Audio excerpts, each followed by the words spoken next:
안녕하세요. 소그룹 말씀 연구 시간입니다. 오늘은 소그룹 교재 12과 만물의 궁극적 목표이신 하나님을 신뢰하기의 내용을 성도님들과 함께 나누도록 하겠습니다. 먼저 본문 말씀 하박국 3장 17절에서 18절 말씀을 제가 봉독하겠습니다.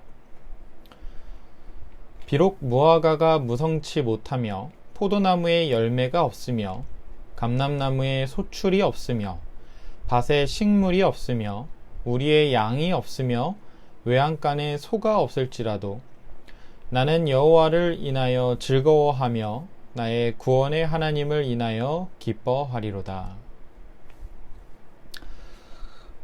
구약 성경에 기록된 이 선지자 하박국은 정확히 그가 어떤 사람인지 또 어떤 때에 활동하던 선지자였는지 전혀 알 수 있는 정보가 없습니다.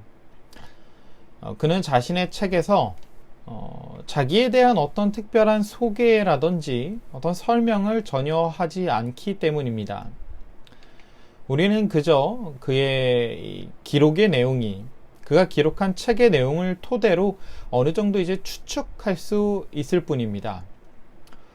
선지서 하박국은 대략 므낫세의 통치 후기나 아몬의 통치 기간 혹은 요시아의 통치 초기 그 어느 때에 기록된 것으로 볼 수 있습니다.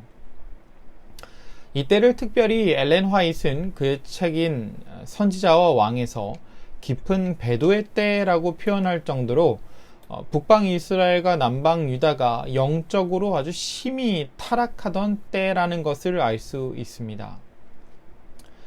우리가 잘 아는 것처럼 선지자들은 주로 평화로운 때에는 등장하지 않습니다. 실제로 나타났다고 하더라도 성경에는 평화로운 때의 선지자의 활동을 기록하고 있지 않습니다. 선지자들이 하는 일은 주로 하나님의 말씀을 백성들에게 대언하는 것이었는데, 하나님의 백성들이 악한 길에 빠졌을 때 또는 이제 영적으로 타락한 상태일 때 하나님께서 특별히 선지자들을 보내셔서 그들을 올바른 길로 지도하시는 장면이 성경에는 자주 등장하고 있죠. 그렇기 때문에 선지자들의 어떤 말들은 선지자들이 백성들에게 전한 대부분의 내용은 이 견책하는, 혼내는 투의 이야기들이 많은 것이 사실입니다. 하박국도 마찬가지였습니다. 하나님의 백성으로서 자신의 나라가, 자신의 이웃들이, 이 하나님의 백성들이 악한 모습을 볼 때, 영적으로 아주 좋지 않은 모습을 볼 때에 선지자는 하나님 앞에 탄식하는 기도를 드릴 수밖에 없는 것이죠. 하박국은 그의 책 처음에 서두에 이렇게 하나님께 기도하고 있습니다. 여호와여, 내가 부르짖어도 주께서 듣지 아니하시니 어느 때까지리이까? 내가 강포를 인하여 외쳐도 주께서 구원치 아니하시나이다. 어찌하여 나로 간악을 보게 하시며 폐역을 목도하게 하시나이까? 대적 겁탈과 강포가 내 앞에 있고 변론과 분쟁이 일어났나이다. 주께서는 눈이 정결하심으로 악을 참아보지 못하시며 폐역을 참아보지 못하시거늘 어찌하여 괴울한 자들을 방관하시며 악인이 자기보다 의로운 사람을 삼키되 잠잠하시나이까? 성경에 기록된 이 하박국의 책은 그가 하나님께 드리는 기도와 하박국이 하나님께 드린 기도에 대해서 하나님께서 응답하시는 형식으로 되어 있습니다. 하박국이 어떤 기도를 드렸습니까? 기쁨의 기도를 드렸나요? 아니면 감사의 기도를 드렸나요? 아니면 회개의 기도를 드렸습니까? 서두에서 보신 것처럼 하박국은 하나님께 원망하는 기도를 드리고 있습니다. 하나님이 왜 악인들의 죄악을 보시면서 침묵하고 계시냐는 겁니다. 더 쉽게 표현하자면 왜 악인들이 잘 사는 꼴을 봐야 하냐는 것입니다.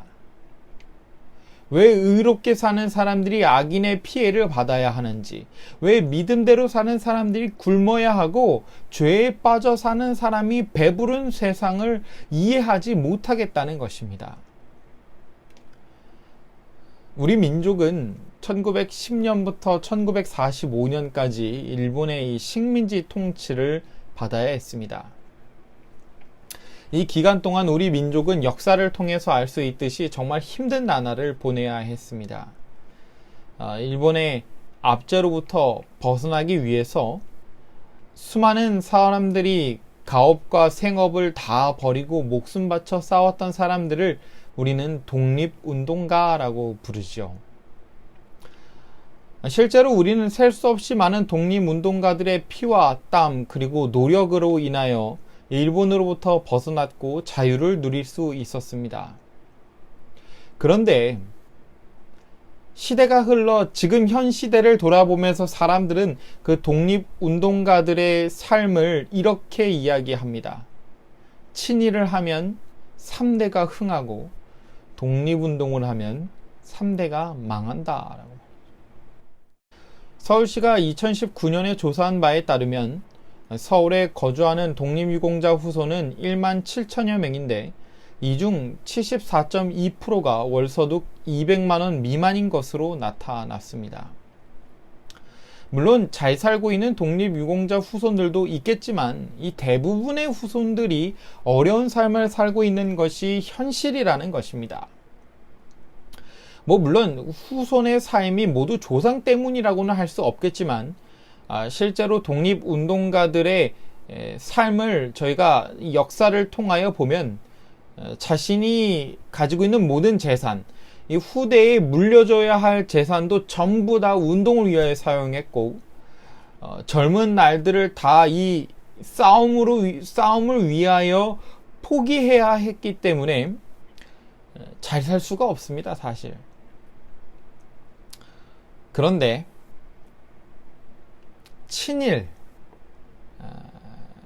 친일로 유명한 이완용은 일제강점기에 국유지를 팔아서 사들인 땅만 675만 평이 넘는다라고 합니다.